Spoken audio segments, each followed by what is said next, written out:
Oi, pessoal, tudo bom? Aqui é a Eli Boda do estado de Washington, com muito prazer recebendo um convidado mais que especial. Muito famoso, o professor doutor Alcindo Neckel. Boa noite, professor Alcindo. Boa noite, professora Eliane. É um prazer estar aqui e ter aceitado esse convite tão especial para a gente fazer um diálogo hoje. Que bom, eu convidei o professor Alcindo hoje porque a gente está querendo levar conteúdo até a sua casa. Então, a gente está comemorando os 15 anos da série Conversa entre educadores. Essa série surgiu em 2010 com educadores do Brasil, dos Estados Unidos, depois abrimos para o México e para a Europa. Então, uma série muito legal, sem viés político. Então, o pessoal que está participando, meus convidados, eles têm o direito de se expressar como eles querem. Então, não tem um viés. Bias de nenhum dos lados, certo? E eu tô aqui no estado de Washington, olha o presente de hoje, uma nevezinha para Uau, contrapor o calor do Brasil. Tá quente aí no Brasil, professor Alcindo? está 37 graus. Mas o chimarrão não falta, né? O chimarrão, e quanto mais quente, melhor, né? Porque daí a água ela demora para esfriar. Ah, verdade. Eu também não abro mão do meu chimarrão, mas hoje eu tô só na água mesmo. Professor Alcindo, pode se apresentar, falar um pouquinho do seu trabalho, da sua trajetória, por favor? Bom, eu sou o professor Alcindo Necchio. Comecei praticamente minha primeira formação foi na área de geografia, bacharelado, a licenciatura plena. Posteriormente, eu comecei o mestrado em engenharia, levando para essa questão de mapeamento, esta questão mais técnica, mas sempre em sala de aula, levando esses conhecimentos para a sala de aula. Nesse contexto daí, terminei o mestrado, comecei um outro curso superior na área ambiental, terminei, e aí fui para Porto Alegre fazer o meu doutoramento. Ou seja, fiquei algum tempo lá, depois eu ia e voltava. Então, o meu doutorado também foi na área de geografia, tirando esse mapeamento, mas pesquisando a própria relação do conceito de ambiente, de meio ambiente, em relação às grades curriculares dos cursos de geografia do Brasil. Então, foi realmente bastante produtivo. Eh, Eu fiquei, eu fiquei muito feliz com esse trabalho, porque questão de educador, a gente consegue saber para onde que o ensino está direcionado. E a gente percebe daí a pouca relação ambiental de preservação presente nas grades. Isso, isso realmente foi marcante. Nesse sentido, terminei o doutorado.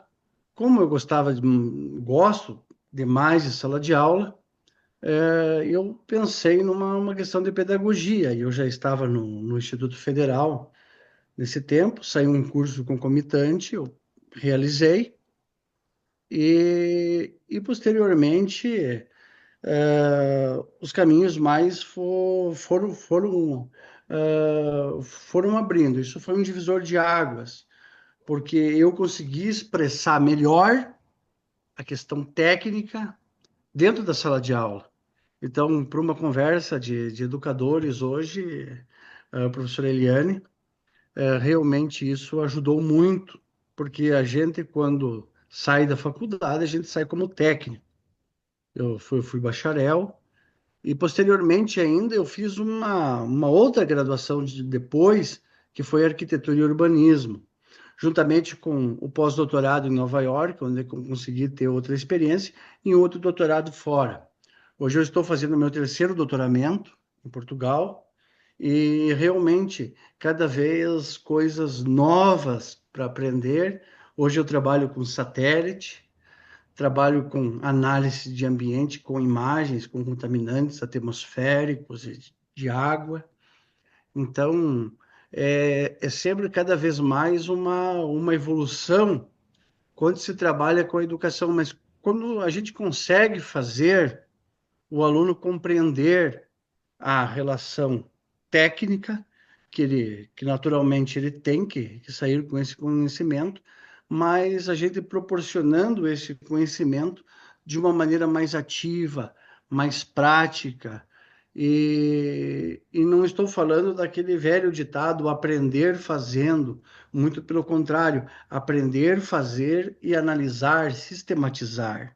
Então, porque não adianta só tu aprender a fazer e não analisar, não, ou você não se autoavaliar em relação à tua relação técnica.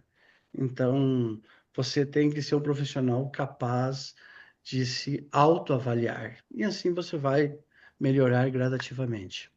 Olha que legal. Faz quantos anos na formação de profissionais, professor Alcindo? Mais de 10, Olha, não? eu estou pensando aqui agora nos 18 anos. 18 anos, isso. Então, muita experiência, muito conhecimento internacional, como vocês escutaram, o professor Alcindo tem trabalhos nos Estados Unidos, na Europa, em vários lugares onde ele vai.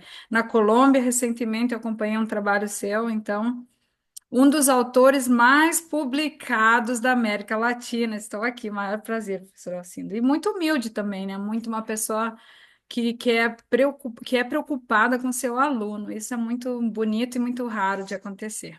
Mas todos os participantes da conversa vêm contribuindo com a gente enormemente nesse sentido. Muito bem, então, como o senhor se define? Geólogo, arquiteto, professor, doutor? Qual seria a palavra que definiria o professor Alcindo Neca? Olha, primeiramente, um mero entusiasta, depois professor. Eu não.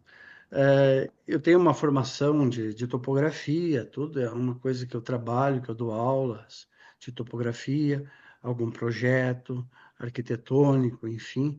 Então, mas eu sou professor, então, mas não adianta, não adianta ser professor se tu não tem entusiasmo, se você não acredita em algo para você buscar. Acabou aquele tempo que você chegava na sala de aula, você era só conteudista, colocava o conteúdo ali, tchau, pessoal, até a próxima aula. Não, hoje já não funciona mais isso. Por quê? Hoje eu tenho um conhecimento, o aluno tem acesso a um conhecimento maior. Então, o professor tem que trazer algo novo, uma dinâmica nova. Não adianta ficar apenas num paradigma tradicional, não. Você tem que, você tem que ofertar alguma coisa. Você tem que se doar, você tem que se atualizar. Hoje, o professor que não se atualiza, ele fica assim, ele não acompanha a evolução, ele não acompanha. Então, nesse caso, Professor é um dom, né? Uma vocação, é um entusiasmo, como, como o senhor falou ali.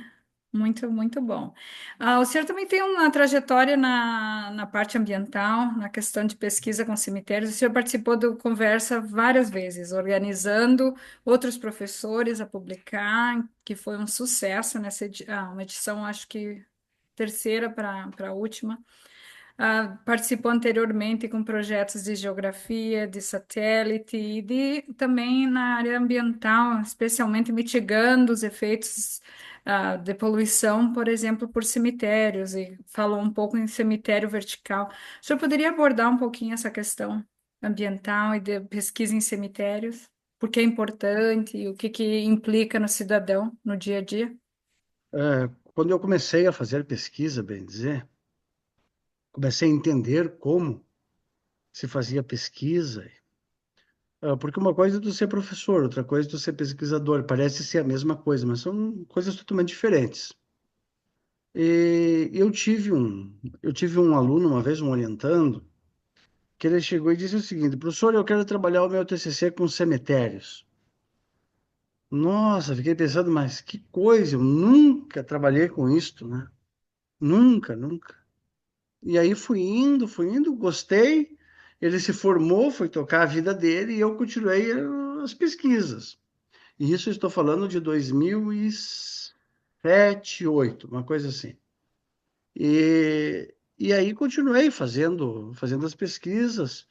E a partir com os resultados publicados, a partir de 2016, se não me engano, aí nós já tínhamos o quê? 10 anos quase trabalhando com isso.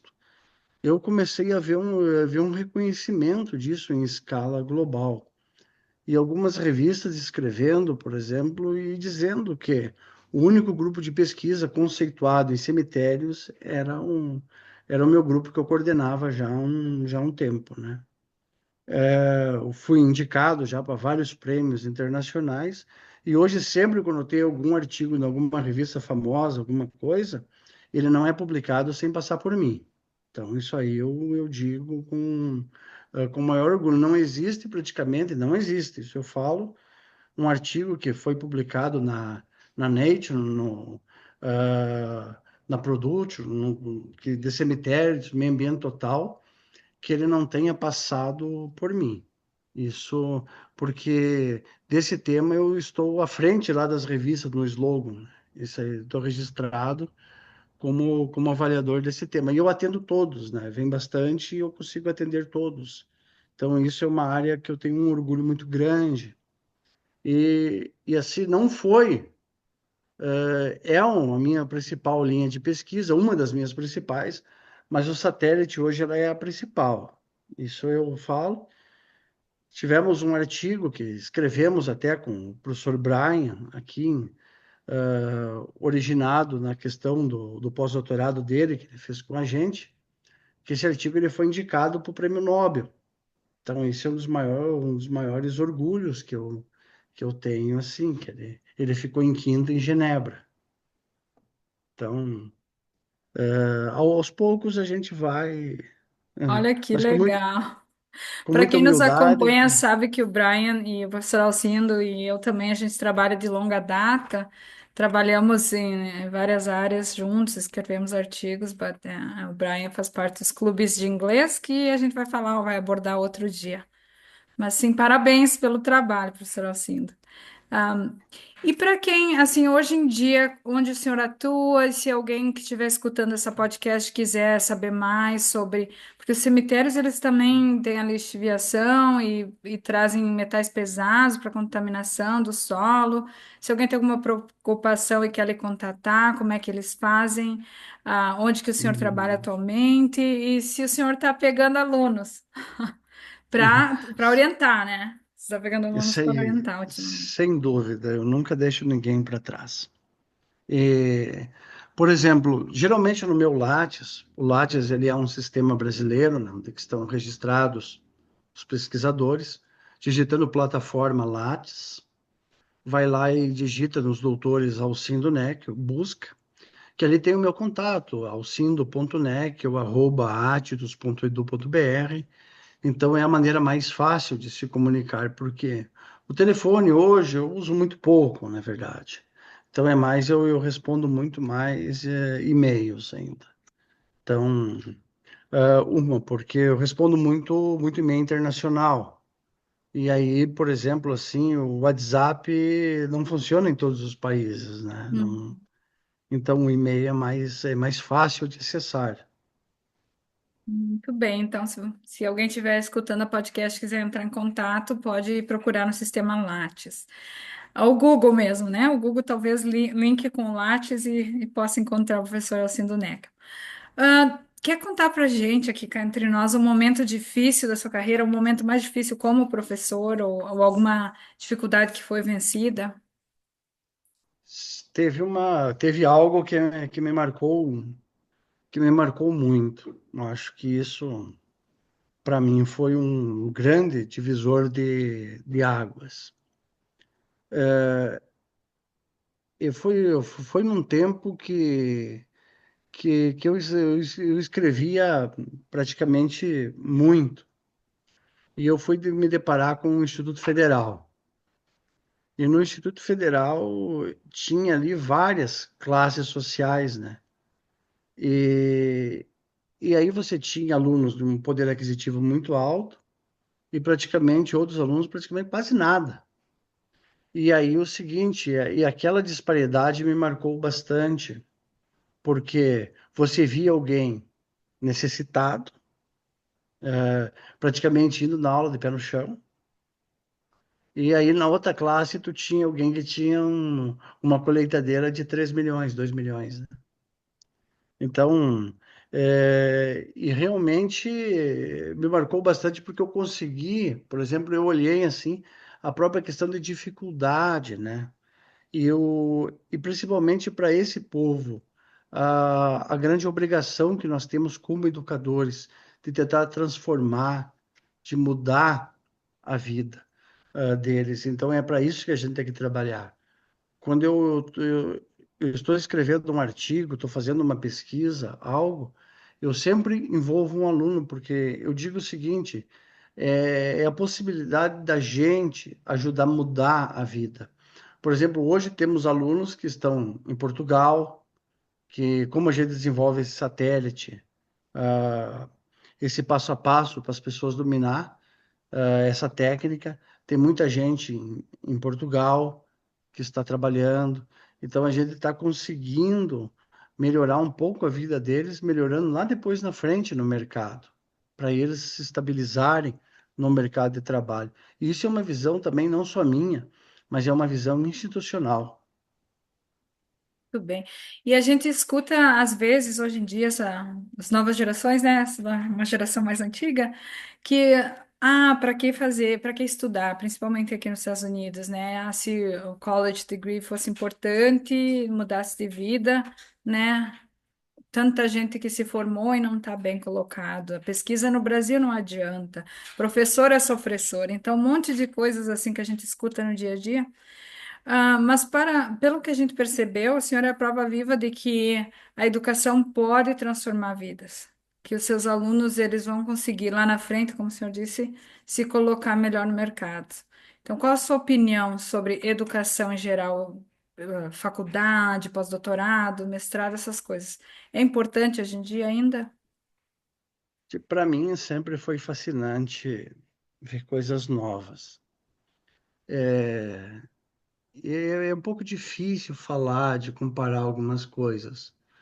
Mas quando eu comecei a fazer a graduação, eu me deram e é importante resgatar as questões históricas, um livro de 1930.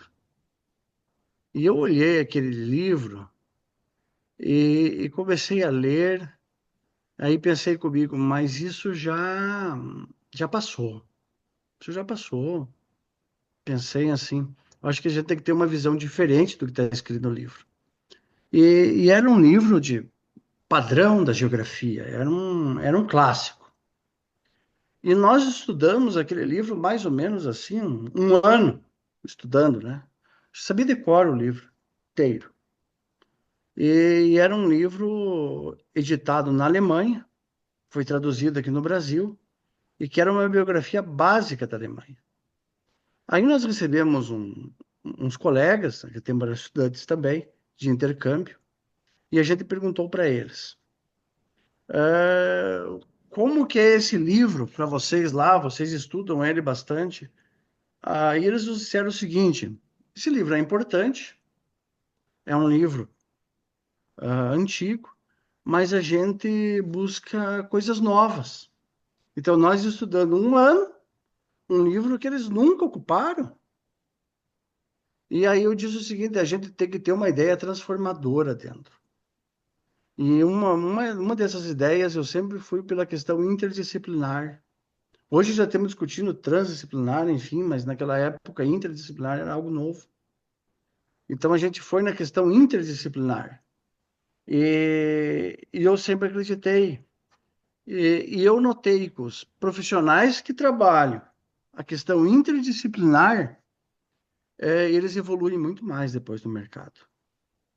Eles têm um passo muito maior do que quem não faz isso, quem não faz essa dinâmica, quem não compreende ela. O que que seria isso? A gente buscar outras áreas, ampliar cada vez mais o conhecimento e não ficar no nosso canto, às vezes expandir.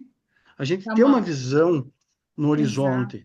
Aumenta a visão de mundo e também você se depara com outras situações, uma nova perspectiva. Eu, quando era professora no Brasil, no início da carreira, eu também sempre trabalhava com professor de geografia, professor de história, professor de matemática. Eu queria fazer alguma coisa da biologia, né, na área ambiental, e a gente se unia lá e vinha com um projeto, assim. E tentava fazer o outreach, fazer a extensão, né, na casa dos pais, ver qual era a situação. Mas o senhor colocou uma coisa muito interessante. Com certeza, podemos fazer uma outra podcast para convidar o professor Alcindo. Eu sei que ele é muito ocupado, então eu agradeço a participação. Vai arrumar uma agenda para nos receber. Mas se você quisesse assim dar uma dica para o pessoal que está escutando, em casa, alguma coisa, uma última palavra aí sobre a participação no livro Conversas. Então vamos fazer um Exato, a encerramento. participação dessa vez ela foi incrível, da última vez, né? Porque nós fizemos um levantamento, eu e um orientando meu, juntamente com a professora Caliane, do curso de arquitetura, a gente fez um levantamento para ver a própria questão da formação dos institutos federais e como é que o Instituto daqui de Passo Fundo está realmente dentro desse padrão e como a gente pode melhorar algumas coisas. E a própria questão do estudo continuou, e hoje nós temos algo ali no Instituto que ele é referência. Então, é um estudo que ele resolveu um pouco, e ele visa resolver a própria que é a dinâmica do Instituto em relação à caminhabilidade, ao maior acesso das pessoas a, a própria questão de acessibilidade universal. Então, foi algo que nos deixou bastante felizes esse trabalho. E, e a gente, por exemplo, conversas de educadores, mas às vezes não é só o conteúdo que às vezes tem que melhorar, não são só dinâmicas, mas a estrutura que esse aluno está inserido. Então, isso é de fundamental importância a gente olhar o cenário como um todo, não só específico. Muito bem, professor Alcino. Então, pessoal, é isso. Se você está curioso para ler um pouco dos artigos do Conversa entre Educadores, ele é uma série bianual e foi financiada, apoiada pelo Projeto Passo Fundo no Brasil e também no exterior. Então, é no Google aí, de novo, Projeto Passo Fundo, Conversa entre Educadores, você pode ter acesso a essa bibliografia, esses conteúdos maravilhosos e num sistema sem fins lucrativos. Então, não tem custo nenhum para participar ou para acessar os nossos artigos. Professor Alcindo, eu agradeço, chegou de férias agora, então, e já vai dar aula, então, vamos lá na nossa rotina. Muito obrigada pela participação e vamos contar uma próxima podcast se o pessoal quiser mais aprofundamento em algum dos assuntos. Eu fico bastante agradecido, pode contar comigo sempre, porque quando é conversas de educadores, a gente tem que sentar mesmo e discutir algumas coisas, porque é só dessa maneira que a gente consegue ampliar o conhecimento, melhorar algumas questões, e é sempre um prazer participar aqui, professora Eliane, muito obrigado pela possibilidade, agradeço o público em geral, então, Um brinde aqui com forte a minha abraço. água, professor Alcindo, um brinde com o seu chimarrão E aí. o chimarrão, tô Até a tomando. próxima podcast. Obrigada, pessoal.